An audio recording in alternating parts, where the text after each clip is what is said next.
Welcome into the Command Center podcast. I'm Logan Paulson here with Fred Smoot and Santana Moss, and we got a great show today. We're going to review all the draft picks, every single one of them. We're going to review drafts within the division. Give them grades. You know, Cowboys probably going to get a D. I haven't even seen their draft yet, but a D probably. But first things first. Let's talk about what I got on, man. You got me on your chest. I feel good. I know. Right over your heart. Kind of a bummer. I kind of wish I could just do like one of those guys. But we got merch now. We got merch. And we got this shirt. I like it. And we got that Hawk outside. That Hawk outside. And these are exclusive shirts. Yeah. You can only get them at live events. Yes, most definitely. So if you want a shirt, there's no place to order them. You got to come to our live event, Jason, that we're going to be doing, and then any other thing that Fred's at, because apparently the producer or our boss gave you like a bunch of shirts. Yeah, most definitely. So you can see me around the DMV. Just ask me for a shirt. I'll pull one out my back pocket, give it to you. Perfect. Only Fred, huh? But in addition to the shirts, we also have a great lineup of content. Yeah, we do. Great lineup of content. Your show, Get Loud, which is on YouTube. It's you and Michael Jenkins. Yeah. And you had Tom Luganbill. Yes. I said it right? Yes, you did. Luganbill, he's a reporter from ESPN, national recruiting director. He is so good. He has followed Jaden, like I guess since he was Since in high school. Since in high school all the way through. So he probably had great insight. No, he had great insight on where he's came from, and it helped me out a lot to know where this guy started and where this guy made it to. And like he said, him getting better year in and year out is the difference in him. You know, I don't like to listen to you anytime I'm not at work. Yeah, I understand. So I might actually have to listen to that episode. Please do. Please do. All right.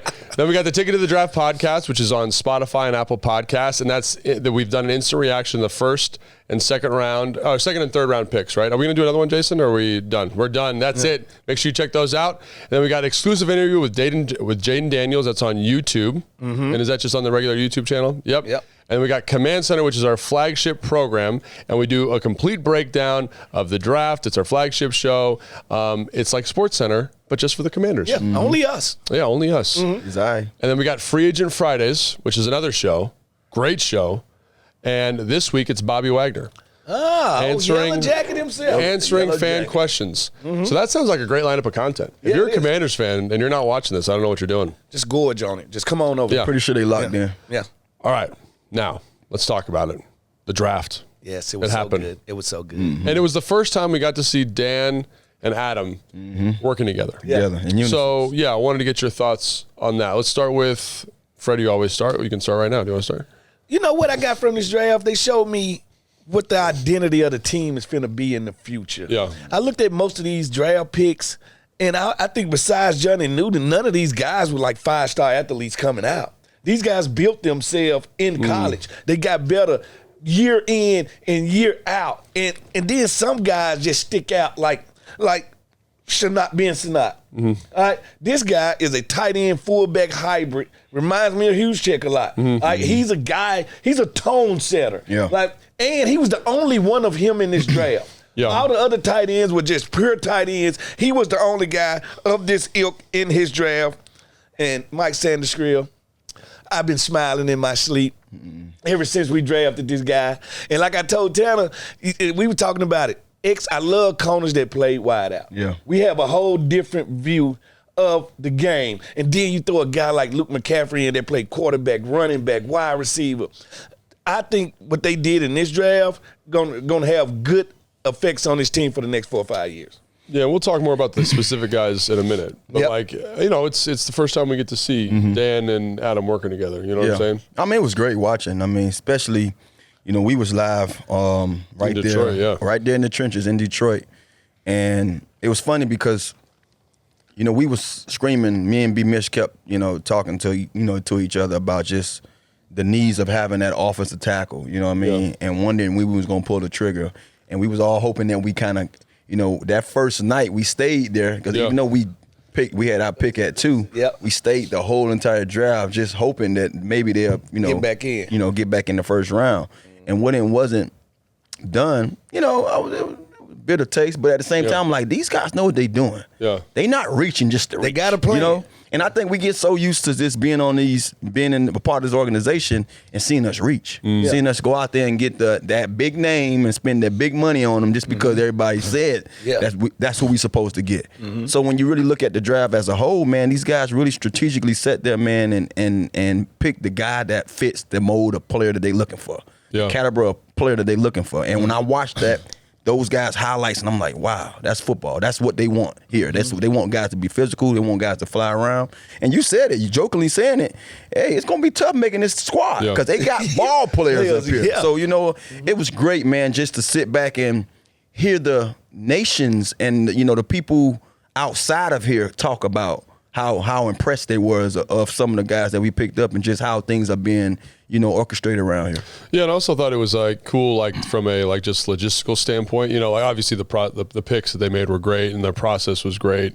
Trying to get into the first round, they don't do it. They're not going to overspend. All that kind of stuff. The trade with Philly, we'll talk about that in more detail in a second. But in the post-day draft stuff, it's Adam doing the presser, right? Because it's Adam's show. Yeah. You know what I'm saying? And but it never feels like Adam is alone. Yeah. Right? When Dan comes and talks to us, we did an interview with him. You can check that out on the Commanders YouTube page also. He's very of the same messaging. You can tell they're on the same page. Even though Adam is buying the groceries, like you like to say, Fred, it's fitting with Dan's vision. And I look at this list and I see a lot of guys that I would identify. When you play for a coach, you're like, that is a Dan guy. You know what I'm saying? I look at Dominique Hampton in the 5th round, and there could not be more of a Dan pick. So obviously, Adam's able to say, this is where the talent is, like you're saying, Tana. We're not going to reach on stuff.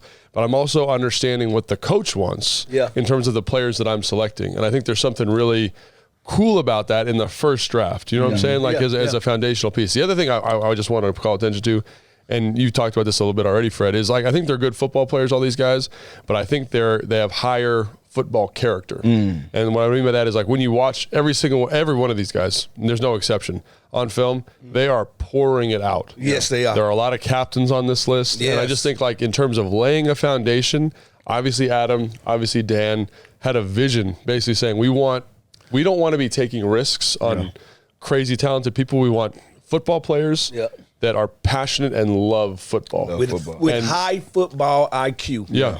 And I'm with that. And so I think that to me was something that I took out of this, was basically saying there might have been more talented players available, but not more talented players that fit the vision. Right? Which is where you need competitive, tough sons of guns. And in terms of a foundational piece, I look at all these guys and they might never become stars, some of them. But they're all going to be good pros. And you know that already. That's the thing about it. You know where the floor is with these guys. And I think they weren't really worried about the ceiling. I think they would say, we're not going underneath this floor type of player. And I think that's where this stuff come in, because everybody tackle.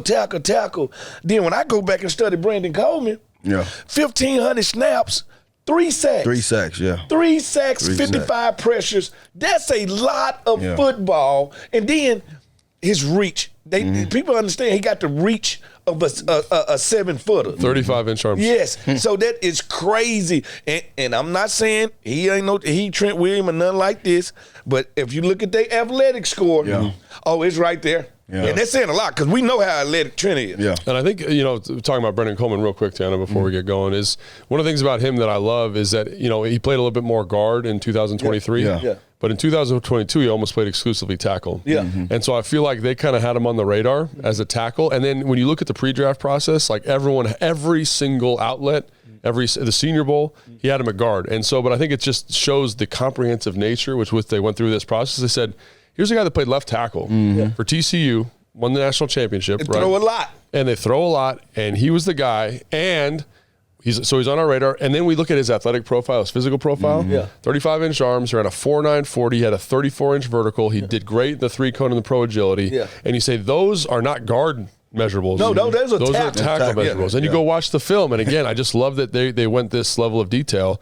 And you watch him set the pass rush, it is locked in. He's not opening the gate. He understands his angle. He's not oversetting, and he's got this thick, very powerful lower half. Yeah, he does. And he can sit that stuff down. So, there's guys like DJ Humphries in Arizona that aren't like that prototypical tackle build, but are very successful because they've got good feet, they got good length, and they understand the angle, and he does all three of those things. Now it's just about, can he do that at the next level? And can he do it over and over and over again? No, I was impressed, man. And one of the things about us, we're not trying to jump the gun. No, we're trying. We really want to paint the picture of, these guys went out there and really got some good football players, and it showed up. One of the things too that B. Mitch talked a lot about, hearing people talking about, I watched film, or Yeah, highlights. Most of the stuff that we seen leading up to the draft is highlights. But when you really go dive deep and watch these guys play football, it speaks about what we've already heard from these guys sitting in these seats, talking about the guys they want on this team. Yeah. And that's what it makes you smile. When you really watch it and say, okay, I see what they trying. I see the mold they trying to build here. Yeah, yep. And like y'all said, I think at least 4 of these guys are team captains. Yeah. I know Sanders was team captain on a national championship defense. So at the end of the day, they bringing in guys that not only do they part on the football field, but they do they part off the field. Leaders. Yeah, they leaders, man. So let's just talk about the first 3 picks real quick, because I think that's really interesting. Let's So we do got obviously Jaden Daniels, and we got Johnny Newton, Jazan. Yeah, Jazan. I don't even know why I try to say it. Let's just stick with Johnny. Yeah. Johnny Newton, and then Mike Sanderstill. Yeah. Let's talk about those 3 guys real quick. Yeah. I'll start it off. So first off, we've talked about Jaden at like nauseum, right? Yeah, most definitely. Johnny Newton, I had a first round grade on, and my board doesn't mean anything. Yeah, everybody had a first round grade. Let's be serious. And so the fact he's there, and they went best player available. Tanner, you talked about this, like not just saying, hey man, trust the process. We need to get more talented on the football team, so let's get a talented football player. And then Mike Sanderstill, who's maybe pound for pound the best player in the draft. Like Nick Saban said it out his mouth. And like the idea that we already have a Buffalo nickel or a nickel type player in Quan. Like, let's just get more talented. Yeah. I think these first 3 picks show that. No, it was great. And then just speaking of Johnny Newton, talking about a kid that everybody, he had a first round grade his junior year. Yeah. He had a first round grade that year. Yes. And then last year he went out there and dominated again. But folks are speculating, saying, hey, maybe because of the injury to his foot made him drop. Who knows? Who cares? For him to be sitting there and we went out there and attacked him. I was just surprised when, Jason said his name. I'm sitting there like, hold on. Illinois, he's still around. Jason said his name twice to me, and it didn't dawn on me that who he was talking about. Dominating so long. So I'm like, how is he still around the second round? I had no clue. Yeah. And when we grabbed him, I'm like, that is incredible, because just knowing what we already have, knowing how we do things, now let's take another look at it. Knowing who we have now as a D coordinator and how they do things with their guys. Yeah. Maybe we don't have to worry about him playing as much as he played in college. He can be a guy that just brought in the game just to go after the quarterback, because he did that so well in college. So it was just some of those things that stood out to me. And then not to just, spend that much time on him. What his name is, Mike Sanderstill. I hate messing up names, and I do it a lot. Sanderstill just, hey, when you watched Michigan and you saw that secondary, that 0 always stood out. It always stood out. And then just to hear a kid that say, hey, I only been playing DB for 2 years, so the sky's the limit for me.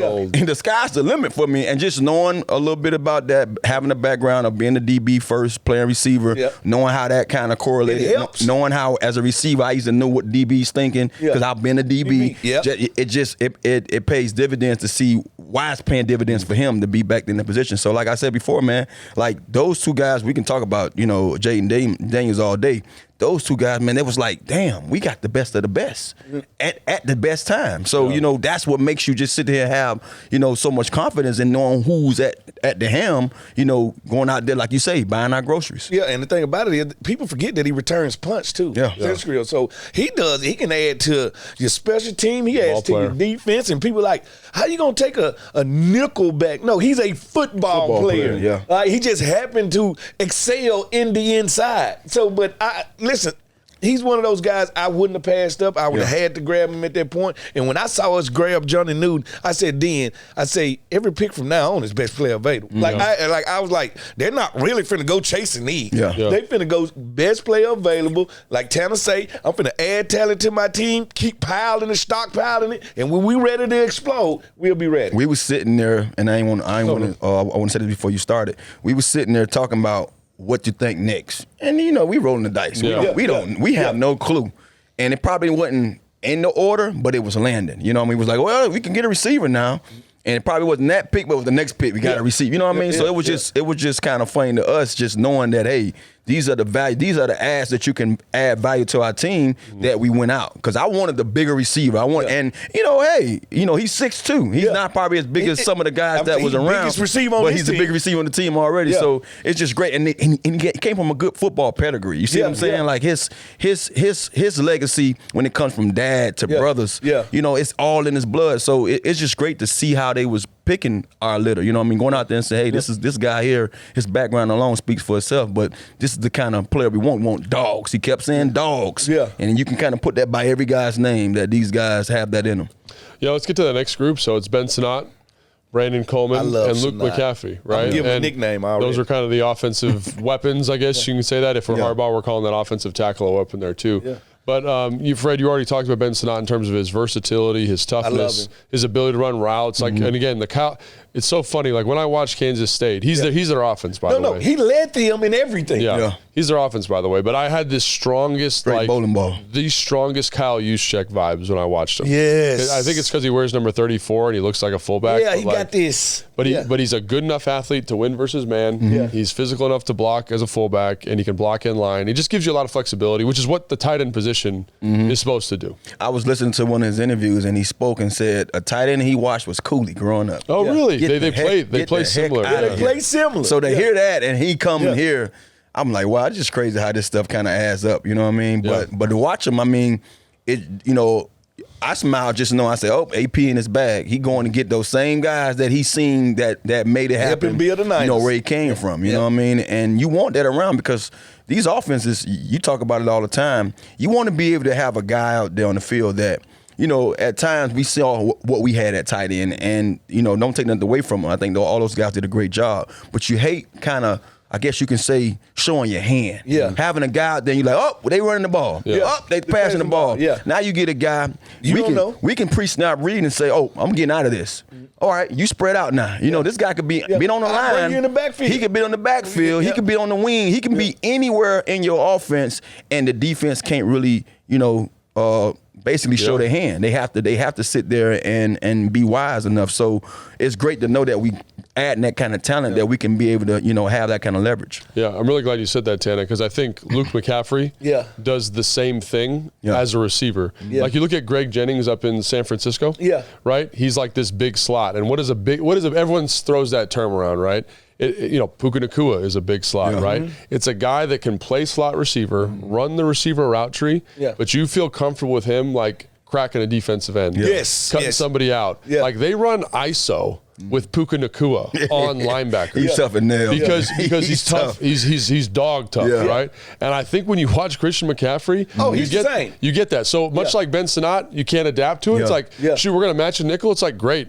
I got this guy McCaffrey. He's going to plant his chin strap right on your chin. I saw his helmet off like on 5 highlight clips. I'm like, this dude helmet doesn't stay on, but he's making a play. I love it, man. And I love an interview. He interviewed yesterday with Grant and Danny. Oh, yeah. And I was just blown away by the kid. And the thing about it is, like he said, I've only been playing wide receiver 2 years. That's the theme of this group. Wow. He like, I only been playing wide receiver 2 years, but if they put me in a game, I can play quarterback, running back, wide receiver. I can play inside. I can play outside. I can do whatever you need me to do. And his short shuttle, I think he got the fastest short shuttle, second fastest in the last, 10, 15 years? Yeah. So the athletic profile is there. And with these guys, and that's the scary part, he's only going to get better. And also, like to your point, you're always talking about returners. Like I think he could return kicks. Yeah. No, he can't return kicks. Because he's got that really linear downhill, almost a running back running style. So I definitely think he could do that. But again, his floor is high because of what Tana said with the pedigree. His ceiling's high because of what Fred said in terms of he only played for 2 years. Yeah. And it's the same thing with Mike Sainristil. So to get a guy with a really high, two guys, incredibly high floors, and also ceilings that are just going to keep moving up, I think is really special. We talked about Brandon Coleman, how I actually think after watching 2022. So if you got time, Google TCU offensive line versus in 2022. You'll see what I'm talking about. They throw that ball around a lot. So you know he was backing up. You know he had to put that flat back and hat speed on somebody. Yeah, and I love the cowboy collar. Dude, I mean, I think I'm the only one that it felt nostalgia. Honestly, I think that's why I had him as a guard. Like, if he didn't have that, it's so funny how that, 30, for example, Ben Sinnot wears number 34. I'm like, oh, he's a fullback. Yeah. But he's built like a tight. And then Brandon Coleman has the thing on the neck brace. It's not even a neck. It's a cowboy. It's like the cowboy. It's collar. the board. So imagine those high school linebackers with that board on. That's what he's wearing all the time. And I'm like, oh, this dude's a guard because that's what guards wear. But so your drip does matter when it comes to evaluation. Throwback player. But I think he could do it. And again, he's got to handle the length and the speed of NFL edge rushers. But there was enough there to say, all right, maybe I was off in terms of the guard. And if he doesn't work out, we talked about this when we did our safe picks for the Ticket to the Draft podcast. Yeah.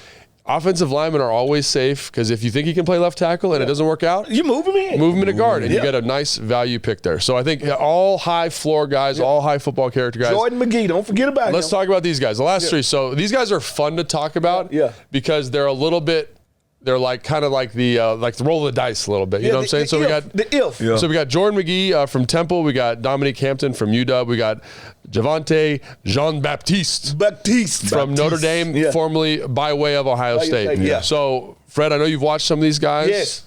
Hey, Jordan McGee. All right, let me tell you something. He's a linebacker. I always like linebackers. And he wore the single digits. So that's like a big deal at Temple, right? At the end You of got to the day, earn that thing. he comes downhill with bad intentions. Yeah. I can tell an intellectual middle linebacker. He got that London Fletcher in him where he's lining people up, and he knows how to manipulate a game. And it shocked me how well he covered. Yeah. Like I was blown so glad away. you brought that up. That stood out more than anything. So glad you brought that up. Yeah. Because like that.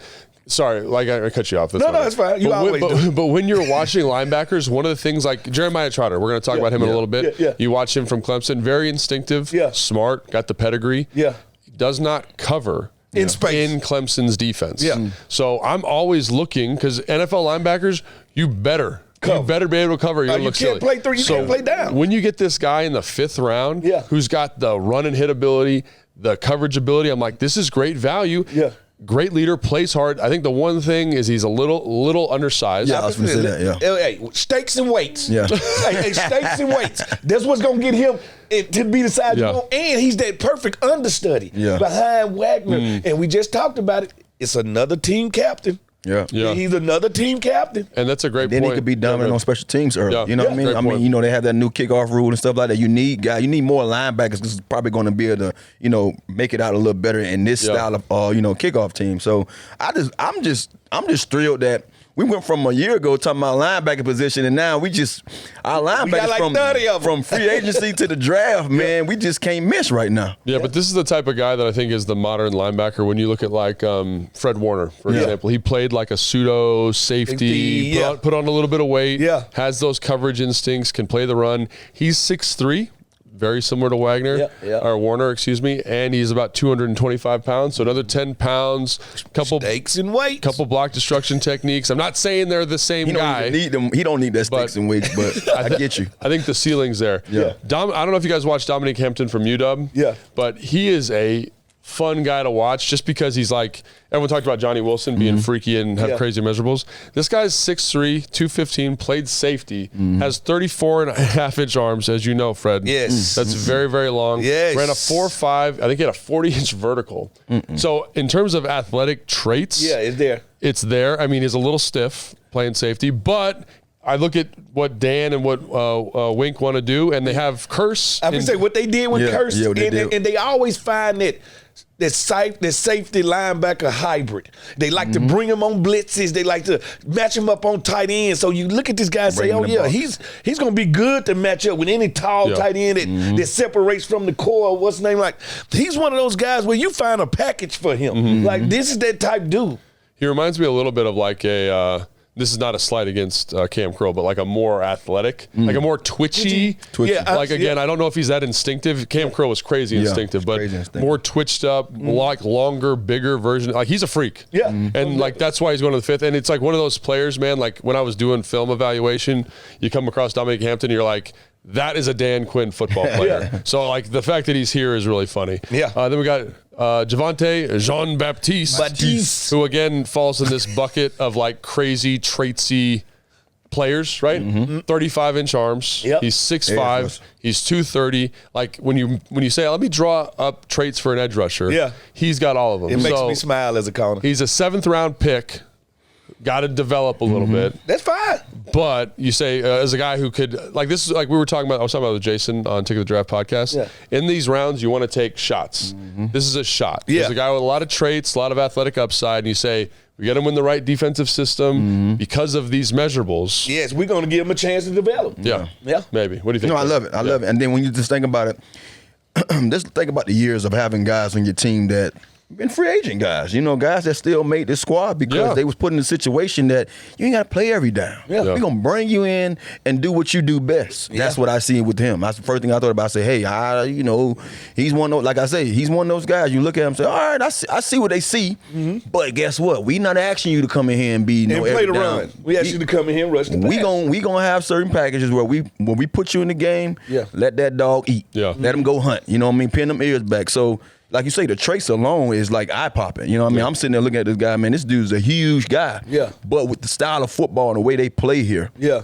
Oh, I can't wait to see him. I've been yearning for us to play the kind of football that I've watched these guys play on the other side. You know what I mean? Yeah. Everywhere they've been, where this defense has been, they play with that kind of defense where I used to be like at night, like, okay, boy, we playing them today. Dictating defenses. These guys up front, they better have their calls and their reads because the ball got to come out now. Yeah. If they ain't coming out now, I'm gonna have a long day. I ain't getting the ball a lot. So that's what I've been waiting on to see us do. You know, so I talked about it a year in and year out how I don't see enough physicality on the outside. They're not in nobody's face. And up front, every now and then, you know, we're gonna get a sack or two, but if we ain't getting a sack, it's a long day. It's a long day. That day has come. Well, These boys gonna play. I'm really glad you talked about on the other side because the other guys in the division, they also drafted some people. Yeah, right? they did. So what we're gonna do is draft grades don't matter. So we're gonna give out some draft grades.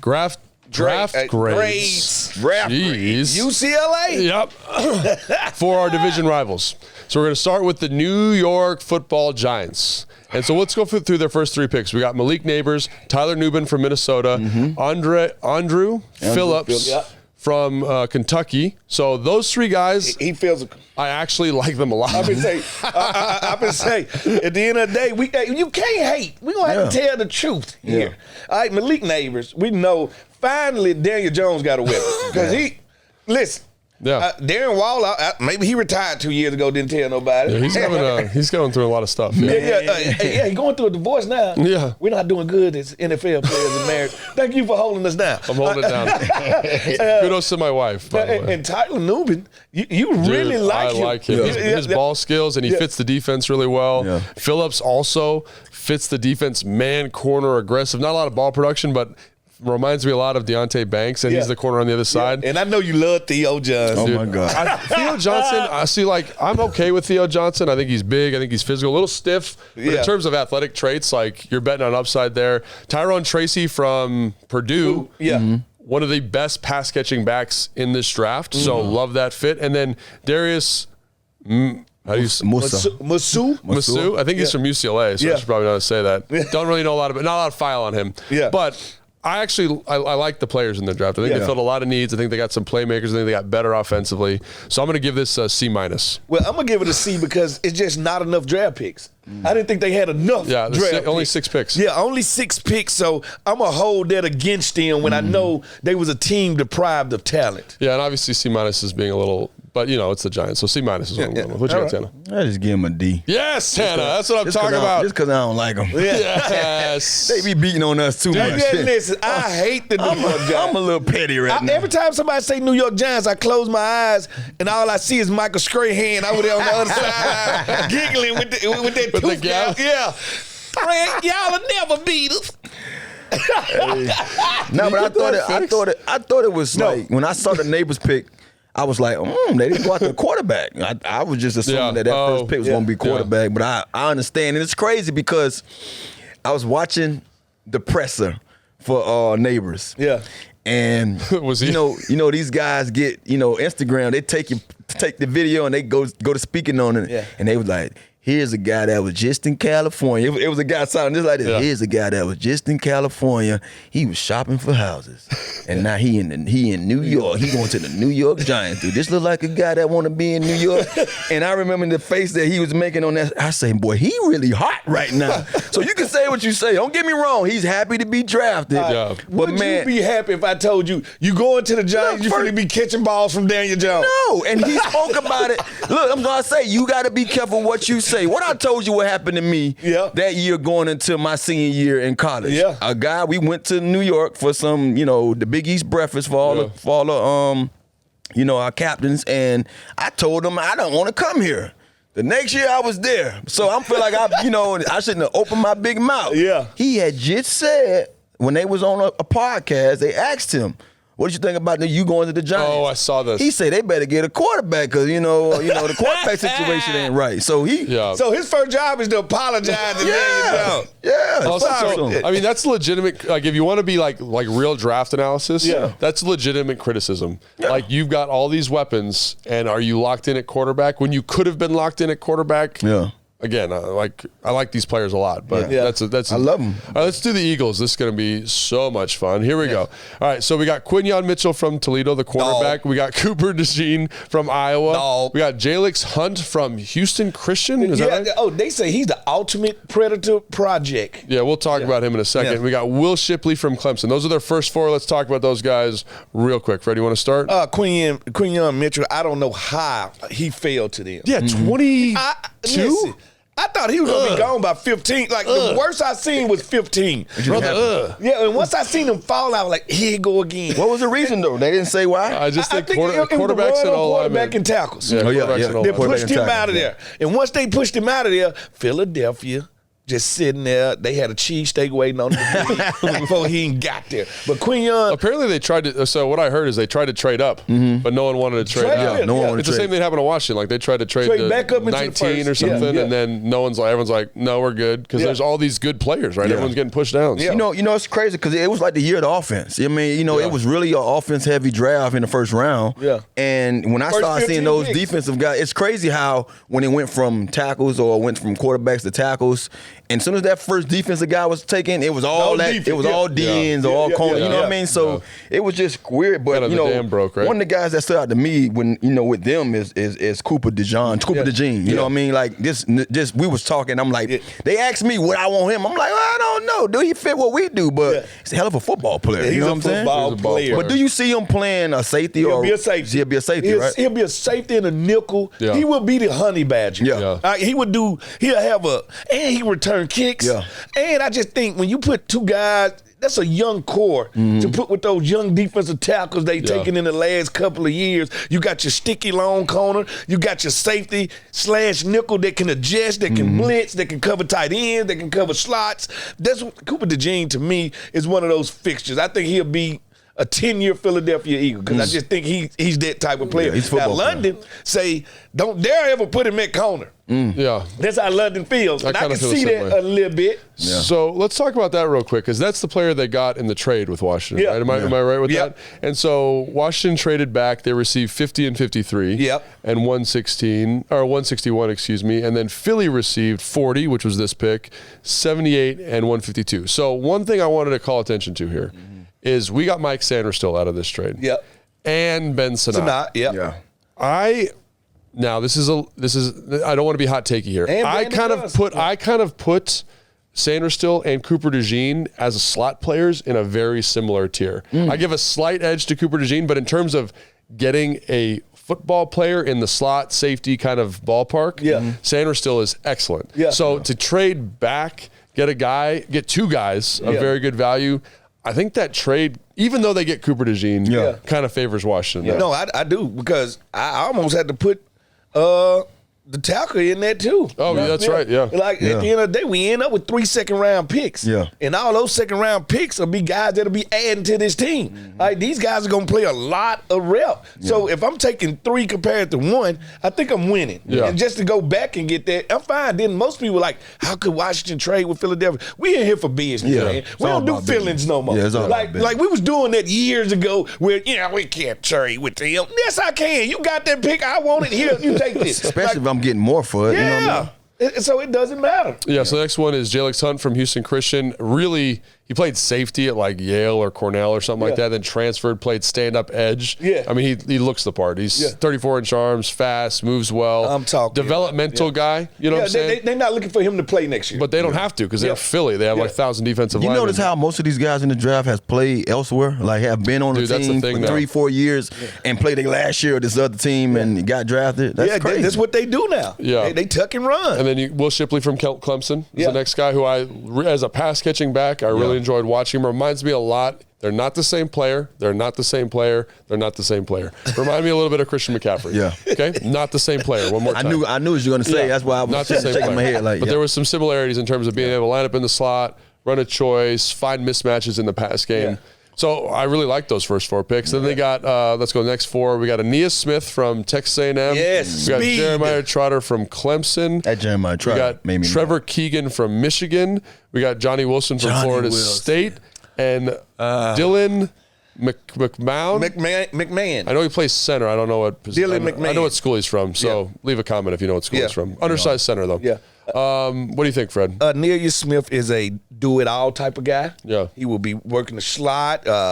You can motion him in the backfield if you wanted to. He's a return guy. I didn't foresee him going this early, but he was a guy that I kept my eye on. Yeah. I was like, somebody with a plan gonna get this guy, and he can be special. Almost not. Because this one play running back and one play wide receiver. But you remember last year when Miami drafted A-Chain, and people Yeah. I wonder how they're going to use him. I think feel the same Philadelphia way? has a plan to do with Smith the same way. And Jeremiah Trotter, we keep talking about Pedigree, legacy. and parents. Yeah. Well, Philadelphia drafted his dad, and now they drafted him. And I think they drafted him because they know he can be a project that we can work on. Yeah. Him and Hunt. But did you think he failed a little? Yeah, bit? no, I thought he was supposed to be drafted a little earlier. I don't think so. I think You one of don't the things think that hurt him in the pre-draft It's process, covering skill. he didn't test. Yeah. And so when you watch him on film, you're like, I don't know how athletic you are. Yeah, he didn't run the 40, did he? And he didn't do anything else. Yeah. And so that instinctive football player, smart football player, but at that linebacker spot, we talked about it with McGee, you need some coverage traits, you Yeah. need some ability. So I think that's what hurt him. I just hate to see guys that I like playing for the guys in our division. Yeah. Johnny Wilson. We got to sit here and We deal talk with about that. it. We fought that for tall Johnny glass Wilson. of We water, fought. man. Let's talk about Johnny Wilson because I think a lot of fans probably feel the same way. So, just the guy Jason and I, we went to the Senior Bowl, we went to the Combine. And so Johnny Wilson, obviously, very physically impressive. I mean, he's literally, I've never, I can honestly say this, never seen a receiver that looks like him. Yeah. The problem with Johnny Wilson that I don't think he fit with the Commanders' draft vision because you watch him at the Senior Bowl, he did his one-on-ones, then left practice. He had an injury, but he left practice. Went to the Combine, crushed every route about halfway through, hamstring tightened up, left. Talked to people at Florida State. How much does he love football? And look at the guys we've got. They Love. die for football. Yeah. So in terms of traits, athleticism, upside, you like this pick for Philly, but he's not a Commander with a C on it. Yeah, you know what I'm I saying? feel you, I feel And I you. think that's what differentiates him. Again, like the Commanders, in my opinion, now you'd have to talk to Adam or Dan about this. We were not this year in a position to accommodate that. Yeah. We got to establish our culture. Yeah. And maybe if we've got a couple veterans in the locker room that can bring the young guy along and say, this is how we do things as a Commander, you feel more comfortable, but I don't think they felt the team was there yet. It makes sense. I can deal with that. Yeah, and so Trevor Keegan's offensive lineman, Dylan McMahon offensive lineman. I like a lot of these players. I like the upside of Jeremiah Trotter Jr., Aeneas Smith you talked about. Yeah. Love that. Johnny Wilson can be a home run swing for them late. Love the first 4 picks. I'm going to give them D-. All right, that's nice. I'm going to give them a see you in Philly. See? What you got, Tanner? Philly one of them teams. I don't hate them as much as I hate the other two guys. C-. C-? Yeah. All right, that seems fair. Like all those players, give them a C-. Love it. All right, now let's do the Cowboys. I don't even need to see this. I know my grade's gonna be. Hated it. Tyler Guyton from Oklahoma, Marshawn Nealon from Western Michigan, Cooper Bebe from Kansas State. Yep. Maurice Lufau from Notre Dame, Kalen Carson from Wake Forest, Yep. Ryan Flournoy from Southern Henry. Missouri. No, Eastern Missouri, Western Missouri, directional Missouri Henry. is where he's from. Nathan Thomas is a Ragin' Cajun, and I don't know who Justin Rogers is. So hey. you Google that if you're a Dallas Cowboy fan. Yeah, all I ain't gonna lie. So let's talk about the first 4. You know how I felt about Tyler Guyton. Yeah. You know how both of us feel about Marshawn Nealon. So Tyler Guyton, project a little bit, and that's where again, is the value to trade up in the first round for athletic traits worth it? Something to think about. He wouldn't be ready probably this year. Knowing he's going to Dallas, he probably will be because I was they gonna say have they a good have a line. tackle problem up there, right? Yeah, so he'll probably have to play, but the athletic traits are out there. insane. Yeah. Insane. Built in a lab type stuff. Yeah. Marshawn Nealon, love the player, love the effort. I think a guy that could have easily been here in Washington. Power rushers sometimes have a hard time at the next level because the power that they played with in college doesn't translate, but love that guy. Cooper Bebe, one of the best, most physical run blocking guards. Nasty old man. Worry about his pass protection ability. Yep. You know what I'm saying? In terms of he's got 31-inch arms, so sometimes those longer guys get after you a little bit.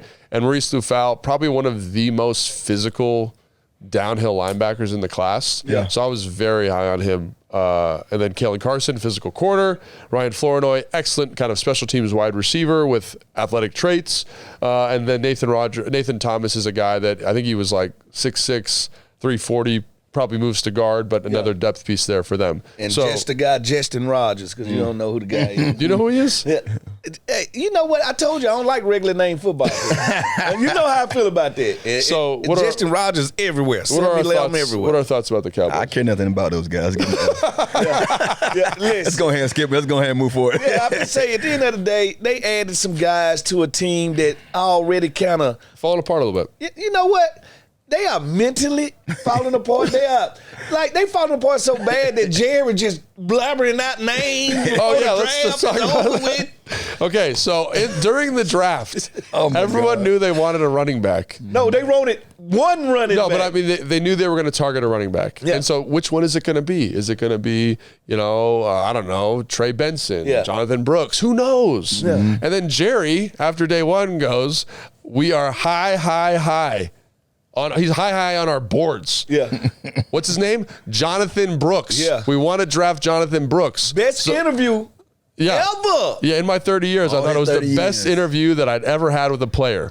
He's outstanding, and he's a great football player. So obviously interest is high, right? Yeah. And then what does the Carolina Panthers do? They say, no. they're like, no, dog. Trying to throw that hate.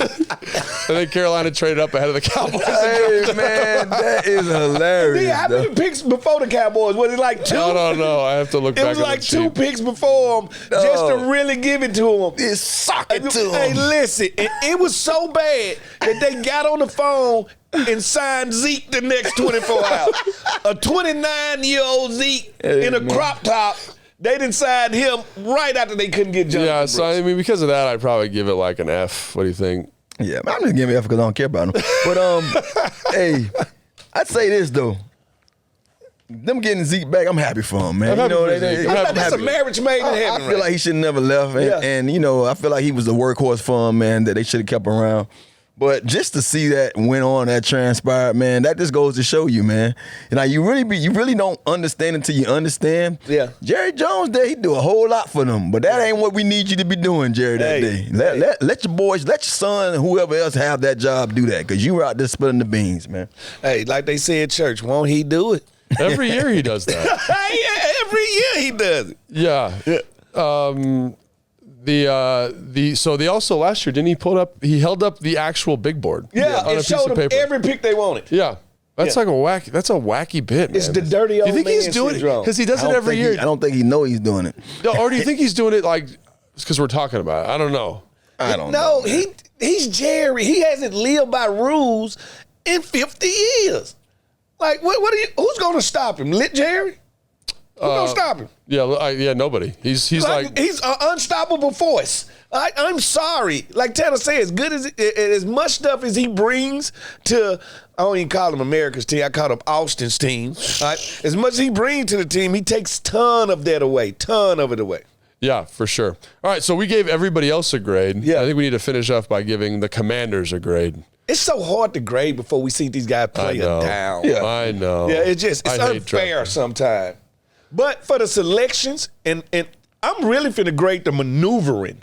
I was so impressed with I'm gonna trade back and get this second round pick. So the mind frame, and I'm gonna give them an A for staying disciplined to your board. Most teams don't do it. Most teams see that candy out there dangling. I'm gonna have to get that Cooper DeJean. No, Sanders Skrill is what we want. Yeah, All right, so and then stay put. So I am gonna give them the props for staying there Yeah. and getting guys like Ben knock the snot out you. I'm gonna give you an A for that. Yeah, I'm giving them a B. Like I said before, Love it. I was impressed. I love it. Like you still got to go out there and play the game, and still got to go out there and develop these guys. You don't know who's going to make the squad, who's not.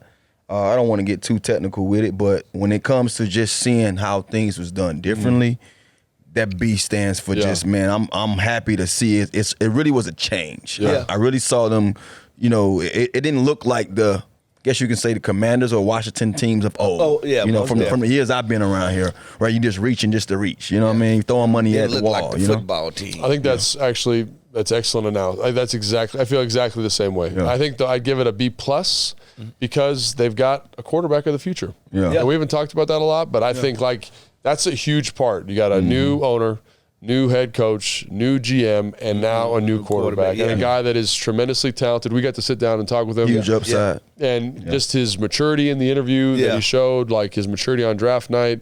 And again, I'm not saying he's going to be the savior of the organization. I don't want to put that pressure on him, but it's nice to have a that's guy. what I like. They're not saying he's the savior. Yeah, they're not riding we're gonna around. do this Yeah. together. Together. It's how many times have we seen us draft a quarterback and say, "Here, RG3, go save us." Yeah. No, they saying, "Hey, dude, you're a part of a puzzle. Yeah. Come on in here, and hopefully you can get to the point where you're taking us to Yeah, championship." and again, the fact that he's so talented and the upside's there, and then to Fred's point, that mindset around him, I think is incredibly important. So I'm excited for that. So I'm gonna give him a B+.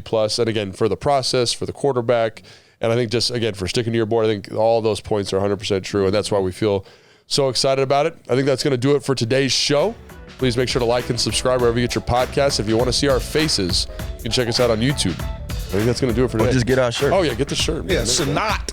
All right, that's it. See ya. Peace.